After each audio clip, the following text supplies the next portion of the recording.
Hello everyone. Today we will do chapter 11 of class 9th which name is work and energy. Okay. It's a very interesting chapter. You must enjoy this session. So first of all we understood what is work. सबसे पहले हम जानेंगे कि work है क्या. Work को हम आम भाषा में देखते हैं, ऑब्जर्व करते हैं. जैसे हम डेली लाइफ में देखते हैं. अगर हम एक एग्जाम्पल लें कि कोई पर्सन जो है स्टडी कर रहा है, बहुत हार्ड वर्क कर रहा है, वो अपने नोट्स बना रहा है, पूरे टाइम उसने काफी टाइम इन्वेस्ट किया उस काम में, नोट्स बनाए, उसको रिवाइज किया, ठीक है. बट ये तो आम भाषा में हम देखेंगे कि इसको हमने क्या कहा, वर्क कहा. बट इसको जो है अगर हम साइंटिफिक लैंग्वेज की बात करें तो ये कोई भी वर्क नहीं हुआ है. ठीक है, वो हम जानेंगे क्यों. और भी एग्जांपल्स हम देखते हैं. फॉर एग्जांपल कोई पर्सन जो है चाहता है कि वॉल को मैं क्या करूं, पुश करूं. वो हार्डली वॉल को क्या कर रहा होता है, पुश कर रहा होता है और क्या हो जाता है, बहुत ज्यादा टायर्ड हो जाता है. और उस कंडीशन में भी हम कहेंगे कि वर्क जो हुआ है उस पर्सन के थ्रू वो बिल्कुल ही जीरो है, कोई वर्क डन नहीं हुआ है. आम भाषा में उसे हम वर्क डन बोल सकते हैं, अरे भाई ये बहुत परेशान है, ये बहुत थक गया है.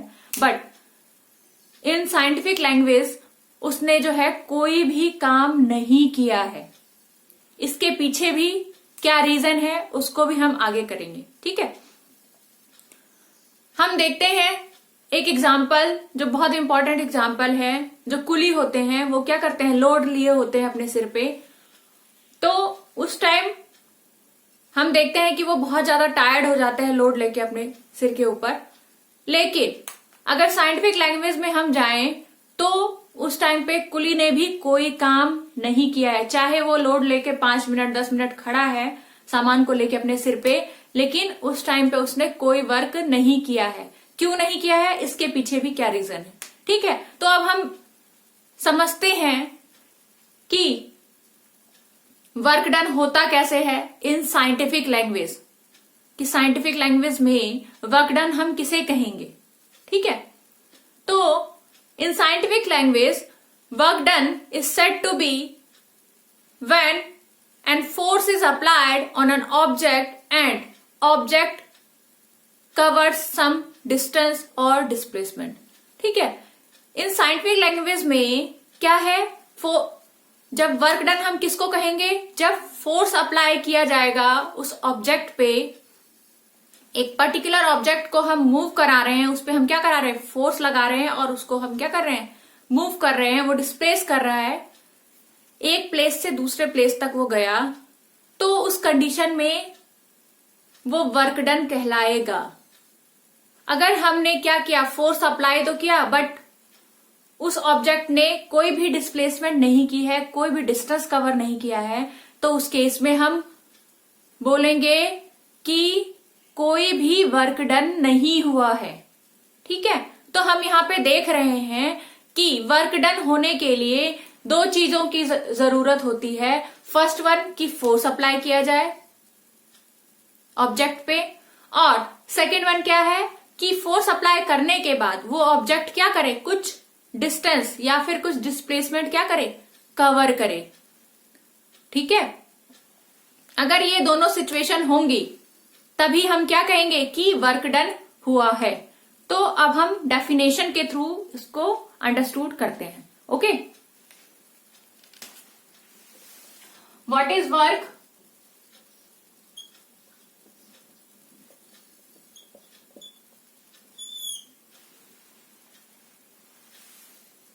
It is a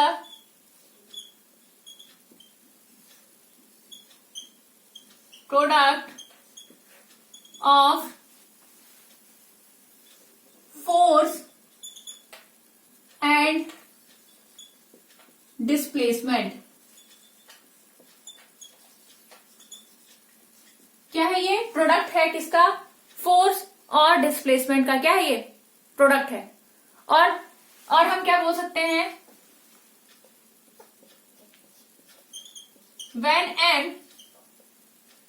when a force is applied on an object and it covers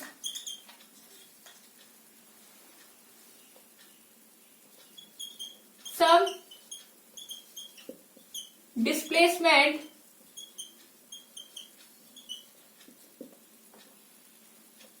or distance, then it is said to be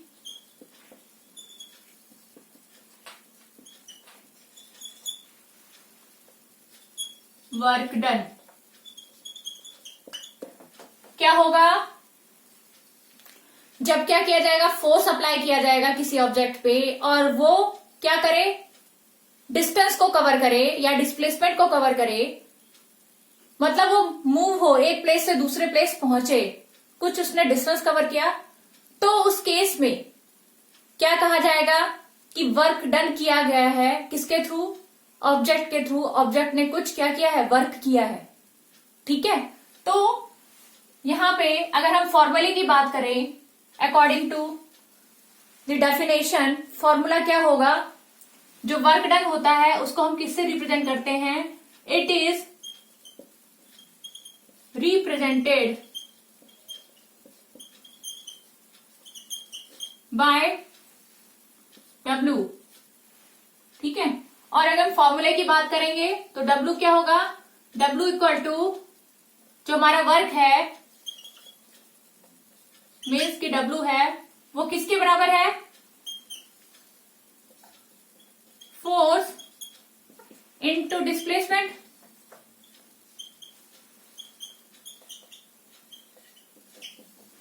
ठीक है, तो यहां पे फोर्स हमारा क्या है? F, और डिस्प्लेसमेंट को हम S से शो कर सकते हैं। ठीक है, डिस्प्लेसमेंट हमारा क्या हो गया? S। ठीक है, तो हमारे पास W equal to F by F into S लिख सकते हैं। ठीक है, W equal to F into S, या फिर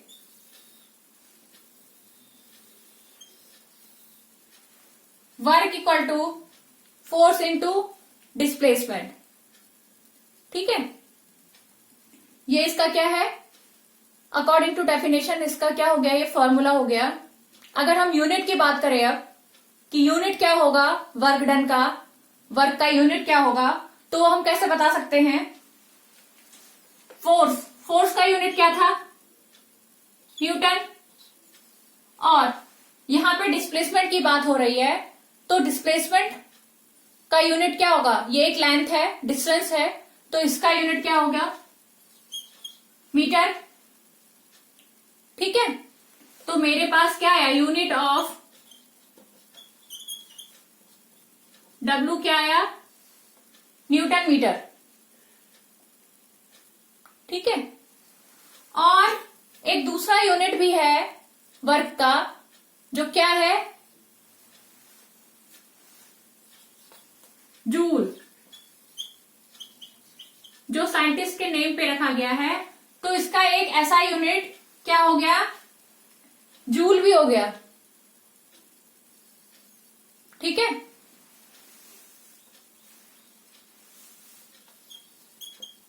ऐसा यूनिट ऑफ W क्या हो गया हमारा? जूल हो गया। ठीक है,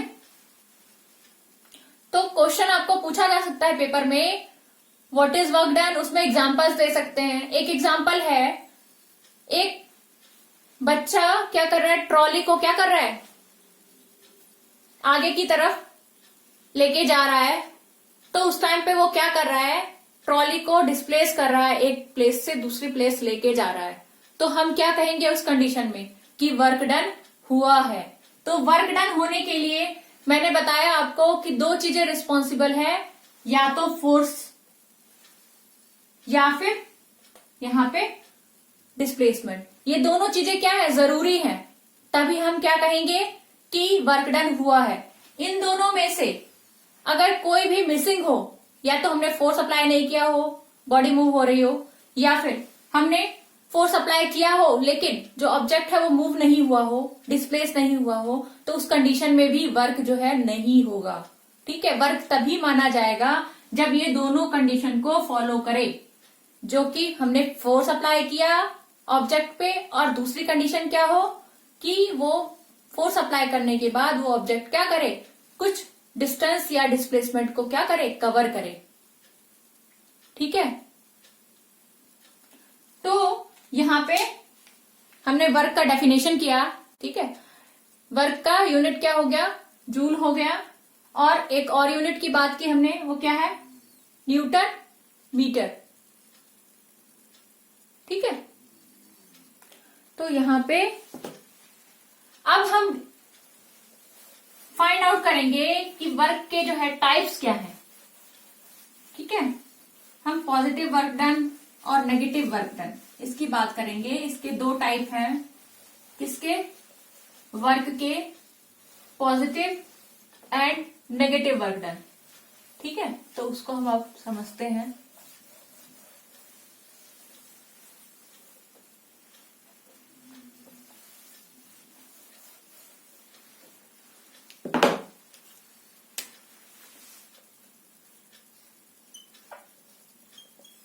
types of work. Types of work done क्या है, एक है positive work done,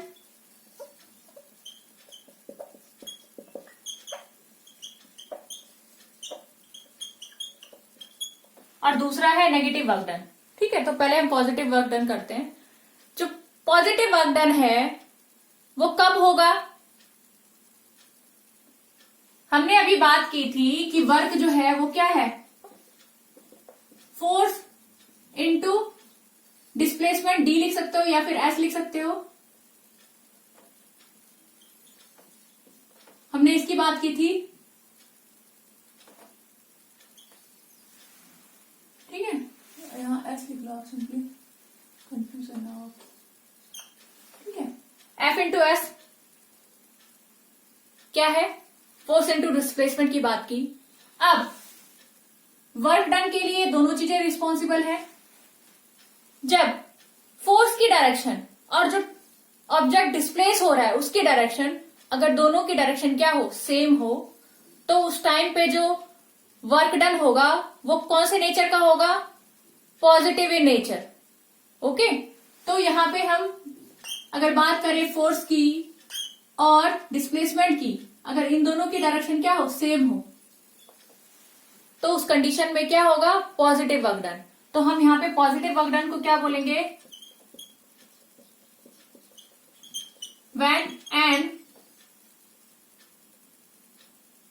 when force is applied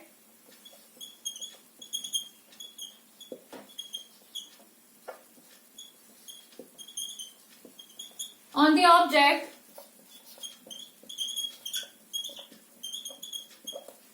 and object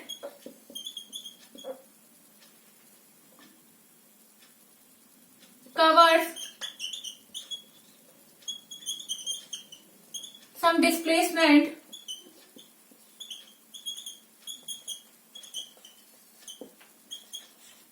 in the direction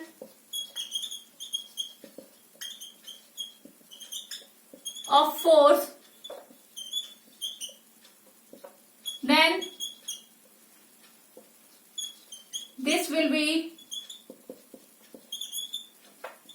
positive work done. अभी मैं बात कर रही थी कि एक गर्ल जो है, एक बच्ची, वो क्या कर रही है, एक ट्रॉली को ली हुई है।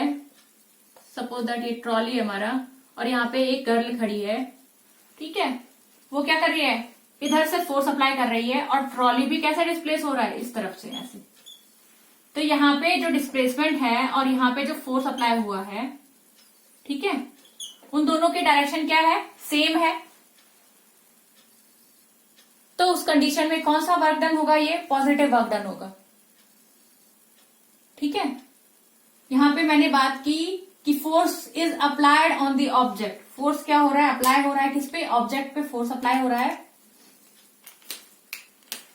ठीक है, फोर्स अप्लाई हो रहा है ऑब्जेक्ट पे, और जो ऑब्जेक्ट कवर कर रहा है displacement in the direction of the force, कहां कर रहा है, उस ओर कर रहा है जिस डायरेक्शन में फोर्स हमने अप्लाई किया है, उसी डायरेक्शन में जो डिस्प्लेसमेंट हो रहा है। तो उस कंडीशन में जो फोर्स का नेचर होगा that is positive in nature, तो हम वहां पे पॉजिटिव वर्क डन बोलेंगे।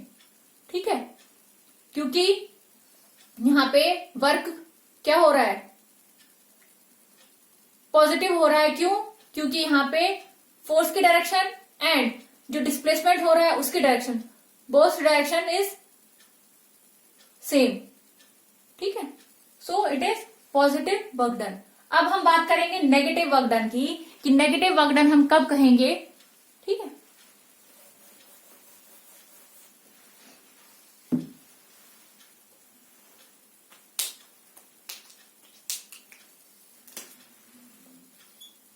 Negative work done, negative work done means कि क्या हो रहा है, अब जो हम बात करेंगे वो फोर्स और डिस्प्लेसमेंट की, तो उस कंडीशन में फोर्स जिस तरफ से लगाया जा रहा है उसके अपोजिट डायरेक्शन में क्या हो रहा है, डिस्प्लेसमेंट हो रहा है ऑब्जेक्ट का।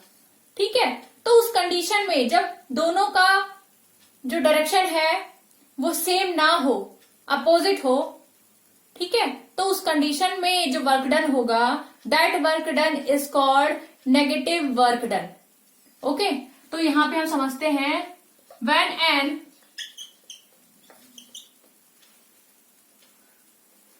when force is applied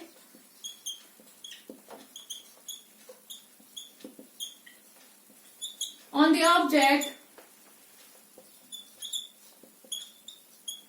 and object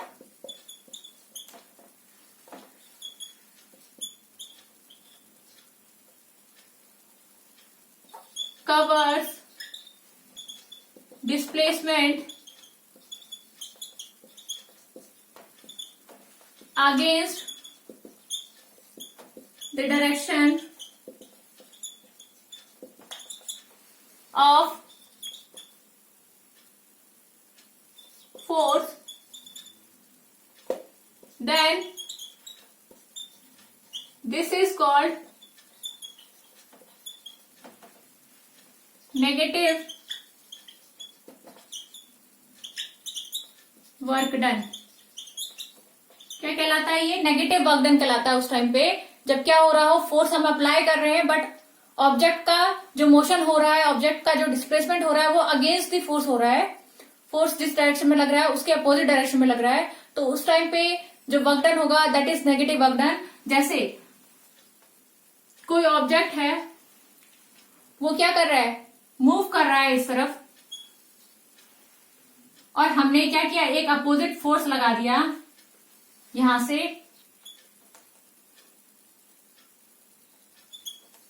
move कर रहा है, डिस्प्लेसमेंट कर रहा है, और यहां पर आया तो हमने यहां पे क्या किया, फोर्स अप्लाई किया अपोजिट डायरेक्शन में। अपोजिट डायरेक्शन में फोर्स अप्लाई किया तो वो ऑब्जेक्ट क्या कर जाएगी, जाके स्टॉप हो गई। ठीक है, तो उस कंडीशन में जो उसने डिस्प्लेसमेंट कवर किया था, जो वर्क डन हुआ वो वर्क डन कौन सा हुआ, नेगेटिव वर्क डन। ठीक है, तो इस कंडीशन में अगर हम यहां पे एंगल की बात करें तो वो कितने डिग्री का एंगल बनता है, 180 डिग्री का, जिधर यहां से फोर्स लग रहा है और डिस्प्लेसमेंट भी इस तरफ से अगेंस्ट डायरेक्शन में डिस्प्लेसमेंट हो रहा है। ठीक है, तो ये जो हमारा एंगल बनाएगा उस टाइम पे क्या बनाएगा, 180 डिग्री का एंगल बनता है। ठीक है, और पहले वाली कंडीशन में क्या, किसका एंगल बनेगा कि फोर्स के डायरेक्शन और जो डिस्प्लेसमेंट है वो क्या है, सेम डायरेक्शन में है, तो यहां पे क्या बनेगा, यहां पे 0 डिग्री बनता है हमारा। ठीक है, तो आज हमने क्या क्या किया है, what is work done and what are the types of work done, what is the unit of work, what is the formula of work, So I hope you have enjoyed this complete session of this video. Okay. So bye everyone and wait for the next video.